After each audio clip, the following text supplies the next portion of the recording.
Here's how to tell if you have high stomach acid or low stomach acid. Hi, my name's Reese. I'm a nutritionist. I help people fix the root cause of their reflux and their bloating. And in this video, I'm going to tell you 2 ways you can figure out whether your stomach acid is low or your stomach acid is too high.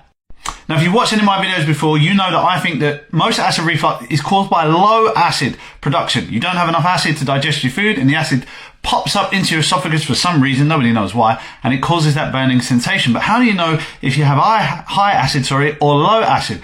Most people are told they have too much acid, and that's why it's appearing in their esophagus.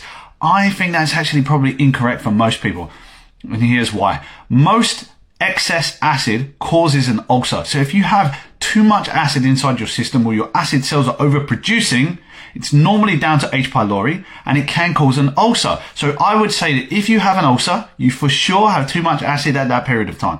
Okay? If you can kill whatever's causing your body to overproduce acid, then you probably won't have that ulcer anymore. But for most people, they have low stomach acid. Now, H. pylori is a very tricky one, because not only can it cause high acid production, it can also suppress your acid production using an enzyme called urease that it releases and therefore neutralizes your stomach acid, and then you get reflux because you don't have enough acid. Yeast is another one of those painful little bugs that can sit inside your stomach, almost kind of hidden really. It's not obvious that you have yeast sometimes unless you have outward signs of yeast on the body, and that can also suppress acid. So I would say that if you have a stomach ulcer, you definitely have too much acid. I think for most other people, you probably have low acid. Now, there's a little test that I do with some of my clients. I'm not recommending you do this without speaking to your doctor first, but I will give them a little bit of either cider vinegar or a little bit of HCl.